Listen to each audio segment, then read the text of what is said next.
The views and opinions expressed by participants in the following public affairs program do not necessarily reflect the position or beliefs of WDEF or its staff.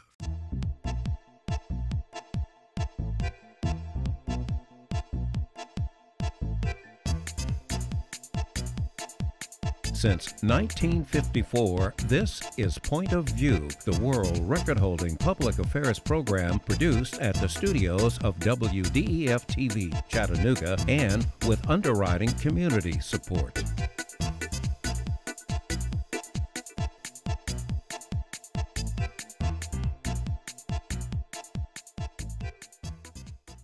Hi, thank you very much for staying with us for this edition of Point of View. Men, marriage, and women. Topic for a book, Nikki Nicholson? Absolutely. That's why we have our special guest, Eric Terry. He is a certified marriage counselor and the author of What Makes a Man a Man? Oh, you mean this thing? Yes. Yes, that thing. This little book? Yes, What Makes a Man a Man? Well, I've been listening to James Brown for years. He said this is a man's world, and now all of a sudden you've written about the making of a man. What's the difference between what he's saying, ow, and what you're saying? Absolutely. Okay? I think the main difference is understanding what it takes to be a man, not just being a male. Big difference. Well, what does it take to be a man? It's really understanding the possibilities, understanding the responsibilities. One of the first things that as a man that we receive is a responsibility. It's a job, it's something to do. So understanding that as a man, that is your role and as your leadership role, makes a big difference as far as how that man will operate in family, in church, in community, with children, in school, and every other aspect of life. So is this something that you would say that you're taught from your father or a male figure, or is this something you have to actually learn on your own? I think the process begins with a father. Growing up as a child, if you're seeing that in a home, having that positive male role model is perfect. We need that. Everyone needs that. But at the same time, like in my case, as I talk about in the book, I saw it daily, but I didn't understand the process. I saw him act it out. What was it that made you say, okay, wait a minute, you know, this is a little different than what I saw. It's not as easy as what I saw. Absolutely. How do you pull it all together as becoming a man? What brought it to my attention was my own failures when I became an adult. Oh, wow. I want to go back a little bit to what Sure. the role models. Yeah. We have so many young men now having babies or making babies and walking away. Sometimes circumstances don't permit them to be with that young woman. Sure. So when you listen to a lot of the music that a lot of young people are listening to, it's all about self-gratification. Absolutely. And the male that may be in the life, he may have 2 or 3 babies from different women on his own. So Absolutely. where does this impetus for becoming a man, how do you get that? I think in most cases, it really does come from those impacts, those things that we see in our communities, the people that we're close to. And for those who don't have that role model, we have to think about what are they looking at? Who are they receiving? Who are they accepting as role models? A lot of them are listening to the music, and that's who they're modeling themselves after because, oh, that's what it takes to be a man in their mindset, not understanding that as they grow older, those same things, that self-gratification dies. And it at some point, it gets to a point where you understand it's deeper than that. Well, I have a question that I can actually weave in right along with that. Sure. What I'm noticing is a lot of females are now accepting, you know, let's say a mistress. They're actually accepting and saying it's okay. Do you think it's because they're accepting because they feel like they can't compete, or they're accepting it because they feel like, hey, why not? You know, like I see this going on a lot in our music industry. Absolutely. I think that our society has began to change or attempt to change the definition of what marriage is and what it was originally designed to be. So that some of the things that are being allowed and accepted in marriage today, 30 years ago, it wasn't even, don't even think about it, you know. So what's your opinion of how it was originally supposed to be? Well, it goes back to God's original design, how he originally set this up. And we have gotten away from that to the point that now the whole goal of marriage was for 2 to become 1. Now it's more, I hate to say it like this, but 2 can't become 1 when 3, 4, and 5 are involved. But you know, that's just one type of religion. Absolutely. Okay, that's just one type of Sure. religion. But a lot of young women today are saying, you know what, I don't want a regular guy. Yeah. There's a book out, and there seems to be an attitude: act like a woman, think like a man. So Yep. where are you going with that one? Yeah, that's been a struggle because we have to understand the way we think. Our minds are set up differently. Men, we think in like a chart. It's something, it's a to-do list.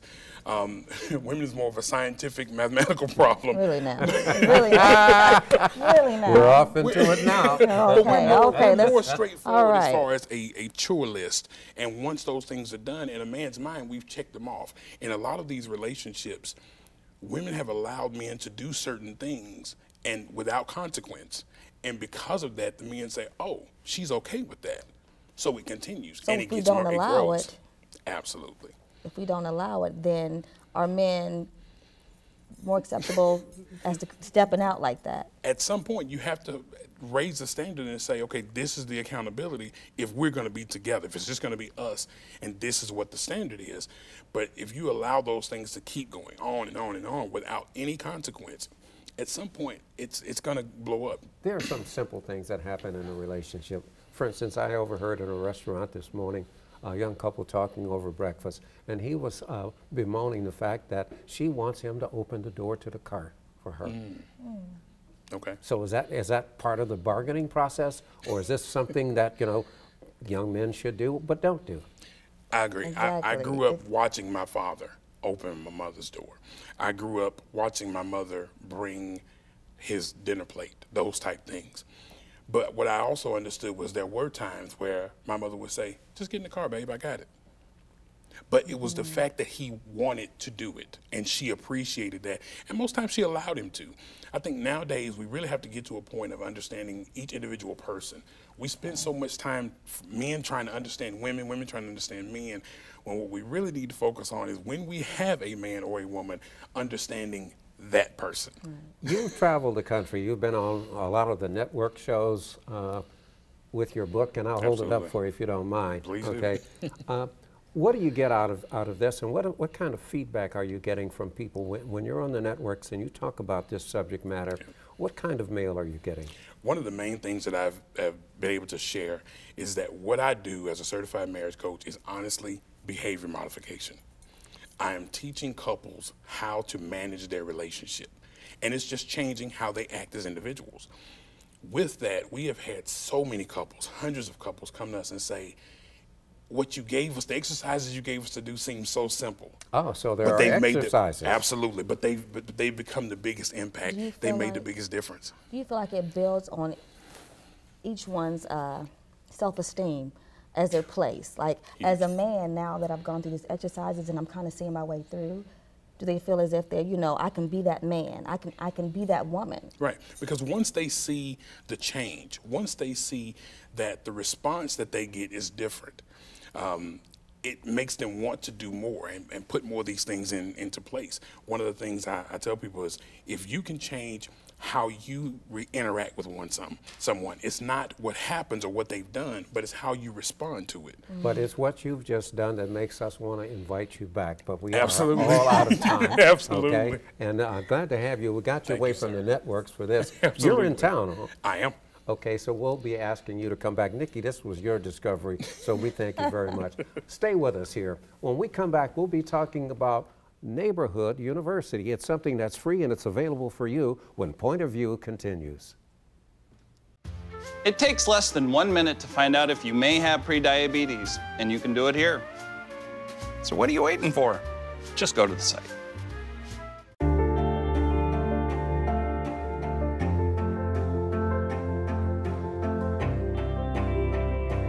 Body language can tell you all sorts of things. Like someone is having a stroke. Know the sudden signs. Learn fast. Face drooping, arm weakness, speech difficulty. Time to call 911 and get them to a hospital immediately. Learn the body language and spot a stroke fast. Hello, I'm Maurice Lewis, and welcome to this edition of Point of View. Do we have an exciting show for you today? I'll start it off with a couple of key words that are designed to get your attention. Number one, it's free. Number two, Amy, already we have some people here to describe something that's surely to be of interest. Thanks, Maurice. I have with me Karen Clay and Jonathan Butler with Neighborhood Services, and they are here to tell us about something great. Where can you go to university for free? The bus drops you off, and you can be an activist in your community. What is this magical opportunity? Tell us about it. It's called Neighborhood University. We offer an opportunity for neighborhood, community, civic leaders, and now everyone to participate in an intensive 2-day training session that is designed to teach people leadership skills and community building and development skills. We're having it October 27th and October 28th at the Family Justice Center, which is 5705 Upton Road. It is in the East Gate shopping complex. So we're excited about it. Well, I want to get excited about it too, along with our audience, but what are we going to learn? So we've got a slate of 5 classes that we'll be offering. NeighborWorks America is offering the teaching and facilitation for us. NeighborWorks America is a DC-based company that is the foremost leader in conducting workshops and facilitating community building and development skills. They're going to be teaching on all things you want to know about zoning. They're going to be teaching on small strategies for big impact, small things you can do in your community to have really, really big impact. They're also going to be doing a session on fundraising for small organizations that are not 501c3 status organizations. And then they're going to be doing some conflict resolution training. How do we integrate some of the problem solving in communities where there is conflict? Okay, so what are some of the projects or things that communities are trying to raise funds for or implement? Can you tell us any, Karen? Yes, thanks for asking. Several of our neighborhood groups, they're very competitive. So some of the projects they like to do are sign toppers. Some of them like to come together. What's a sign topper? Oh, thanks for asking. Sign toppers are those names of the association on top of the street sign. So you ride around in the city of Chattanooga and you might see different sign toppers. I don't want to start calling no names because I'm sure I will leave somebody out. It's okay to mention one or two just as an example. I'll say Archidop. So if you drive down in the East 3rd Street area, you might see a beautiful blue and gold sign that says Archidop Neighborhood Watch. Nice. And then they do some community markers, and what they try to do is branding. So whatever the sign topper is, then the community marker would be the same thing. So it's building your neighborhood. Just getting that community pride going and all Absolutely. that, right? Okay, and you said there's a registration date. If you want to do this, you have to get on it. So what's the deal with that? You better do it now. Spaces are filling up. And I would encourage you to attend, go on our website, or just give me a call. Website is pretty long, okay? Give her a call. The web connect page is pretty long. What phone number? My number, 423-643-7306. Okay, let me be the average person. I'm not interested in zoning. We don't have a neighborhood watch. What do I get out of coming or encouraging my neighbors to come? Well, I think you get a sense of what community is and what's going on in Chattanooga. What are some of the things that are really moving the needle in people's community? I think everyone is connected to something happening, whether it is you see blighted properties in your neighborhood or you see challenges within the school system.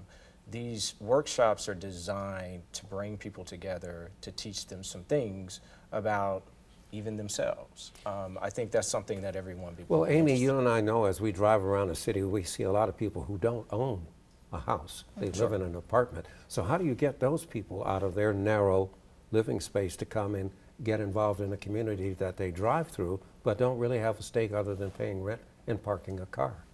That's actually a very good question. We actually have quite a few people who attend our functions regularly who are on this database who have gotten information that represent different public housing facilities, apartment complexes, senior citizens living facilities. So folks are organized in small groups. Community can be big or it can be small. the attachment to Chattanooga as a whole is something that is large, but your individual place where you live, you know, oftentimes these people are organized in ways in which they are doing things in their communities. Just because we don't see it from a larger perspective, it doesn't mean that it's not happening. And we think there's a great benefit to people coming and taking part in a program like this. And it's free. We got free breakfast, we got lunch, we got access to public transportation. Okay. We have all of these mechanisms to make it easy for people to come and participate. But some of the young people out there are probably wondering, why should I go? What are they going to get out of it? They're going to get a lot of information that they can take back to their own community and be activists in their own community.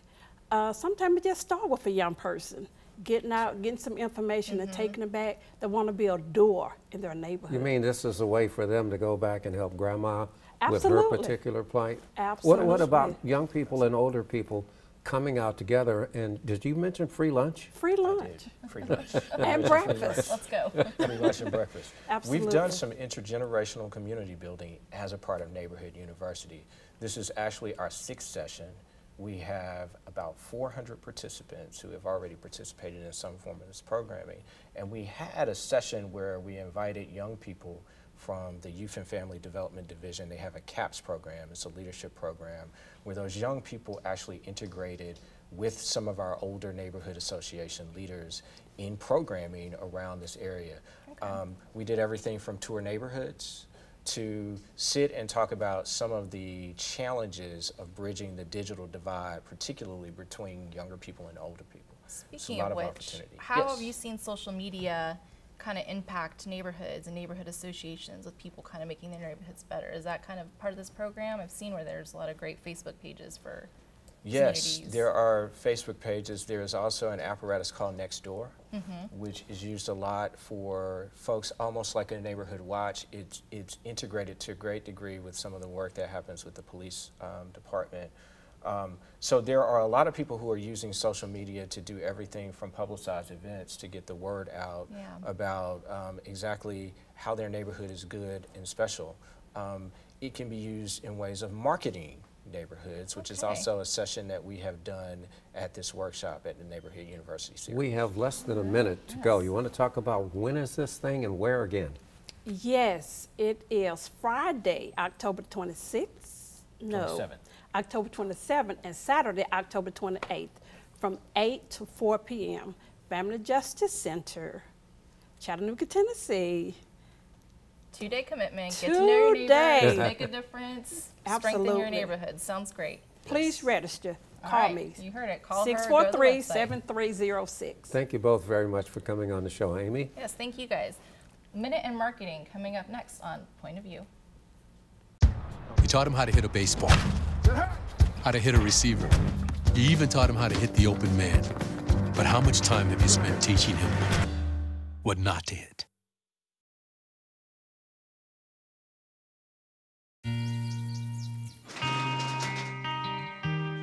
I've got a job to do today. I've got a job to do today.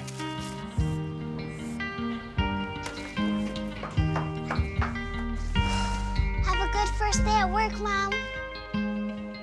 Your donations to Goodwill fund job training programs right in your community. Feels good to start fresh, right? Sure does. And like that, you're a job creator. Welcome to this segment of Point of View. I'm your co-host, Jasmine Holland. Join with me as co-host Melody Shikari. And with us today is Beverly Moultrie, owner of B3HR. Thank you, Beverly, for coming. How are you today? I'm doing wonderful. Thank you, Jasmine. Good, good. So let's go ahead and get started. So tell us about B3HR. Well, B3HR is a human resources consulting firm. We teach small businesses how to be highly profitable and empowered when it comes to their staffing and their management needs. That's fantastic. That's great. So what's the event that you're planning in the next couple of weeks here in Chattanooga? Well, it is a minute mentoring and networking event. It will target local community professionals and entrepreneurs. Basically, it's just a platform for them to be able to come together, hear some inspiring stories about how mentoring has impacted others professionally and also on the community. But the main priority is really just trying to provide a connection for them to learn about other organizations, learn about mentoring, and hopefully just really make a connection that will benefit them moving forward. What kind of companies and entrepreneurs come to these types of events? Well, there are small businesses. I know that some of the ones that have already registered, some are in the consulting business, some are in home health care, just a variety of businesses, business leaders that have an interest in coming together. Yeah. So tell us why you think this is so important. I think I asked you before, are you a mentor or have you been a mentor? And why did you decide to do an event where you encouraged other people to both become mentors and to seek help in networking and mentoring? Well, there is a correlation between mentoring and business success. So to be able to provide opportunities for other professionals or even people that are wanting to continue to grow, to connect with others so they can learn from them, I think that's why I wanted to do this. When I think about my company, B3HR, a part of our mantra is making sure that we're working with talent and being able to connect those businesses so they can be successful. So what better way than to really leverage a platform where you have professionals that are available, that have experience and expertise that they're wanting to share with other people. Yeah, that's great. So I know I had a mentor when I was in college. I was in a finance department. I had someone who was 2 grades above me, and I just followed in his footsteps. And not only did he tell me the things that I should do, but the things that I shouldn't do. Yes. Do you think those type of mentors have those availability and that type of giving and advice for the other people as well? Yes. There will be something there for everyone. One of the things I think about is when we mentoring in the millennial age. In the past, we've always thought about mentoring in terms of it being someone that was more seasoned, where we can learn from them. But we know that in the age that we live in today, it's a two-way street there, and so there is always something that we can learn from other people. So rather that's someone that's new in their career, new in a business, or even more seasoned, there is always something that we'll be able to learn. So there will be some nuggets that everyone will have something to take away from the session. Okay. And what do you think is some advice for someone who's thinking about going, but mentoring, going to a networking event can be scary. You might have fears. You might not know anybody that's going. Exactly. Awkward. Yeah.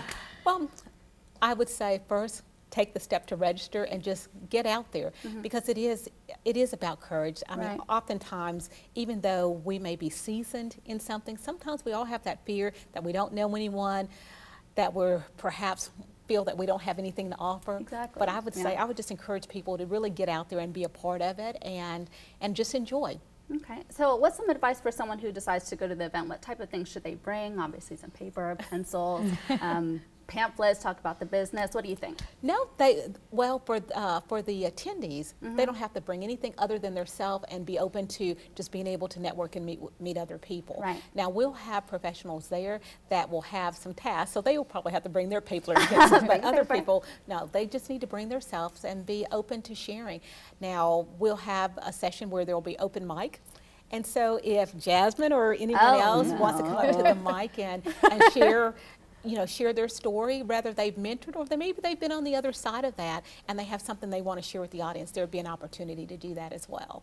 Watch out, if I'm there, I've never said no to a mic. But, but what kind of people should be coming to this event? I mean, do you have a specific target audience, or is it more open? It is open. I would encourage, if you could be a college student, a person that is just new in your profession. I encourage seasoned professionals and business owners to be there as well, because again, it's a two-way street. And so while there will be people there that want to be able to connect with someone that maybe has an expertise in technology and maybe they don't, that's an opportunity for you to make that connection. Or if it's business to business, there could be things that someone's business may be offering that perhaps I may need. And so I'd want to make a connection there as well. So it's open. So what are the details for this event? Because I don't know yet if we've heard the date, the time. Right, exactly where it is. All right. Well, it is on October the 6th, which is a Friday. It's from 1:30 to 3:30. Okay. It is at the Edney Center here in Chattanooga, downtown, on the 5th floor. Isn't that a new place? Well, the Edney Center used to be one of the TVA buildings. Oh, and right, so it's been, that's exactly right. So it's on the 5th floor in what they call their community center. And so it will be there on October the 6th. Okay. And that's a great location because we have some community events coming up in Chattanooga, including Startup Week, and the ability to get to practice with a smaller group of people in a less intimidating environment before there is a solid week, like a week or two after, of just event after event and people all over the place. I mean, I remember 2 years ago when I went for the first time, and it was very overwhelming to see all these people. Yes. So they could come to your event, get some practice, maybe meet some people that'll go with them to some of the other events as well. Yes, and there's some of the startup businesses that are there in the Edney Center that will be participating as well. So that's great. And so where do you register? Do you go to your website, or is there a specific website you should go to? The Eventbrite. Eventbrite. So, yes, through Eventbrite, you can register through there. Now, if you do go to my website, there will be information to tell you about registering, but the central place is Eventbrite. Okay, and what's your website? My website is b3hr.com. b3hr.com. Simple, easy, and this is such a fantastic event to go to, get into network. We have a lot of great people in Chattanooga to talk to, so it's super exciting. So I want to thank you for coming today, especially, thank getting you. to know you and about the event, and I'm glad we got to network here on the show. That's great and fantastic. So anything you want to leave anybody with before, if they're hovering over the button, they're not sure if they want to register? Again, I'd say take the courage, click the link, and register and show up. Yeah, and you had any mentors specifically that you can talk about that really got you into HR or starting your own business? Well, I have in the past. I've had a number of mentors. They weren't in HR. My past profession was in nursing, and so I've had a mentor that talked with me about helping me through that transition and encouraging me so that I can get into the area of HR. Aren't we lucky about that? Thank you, Beverly, for coming. The block party of the year, where and when? On the next Point of View.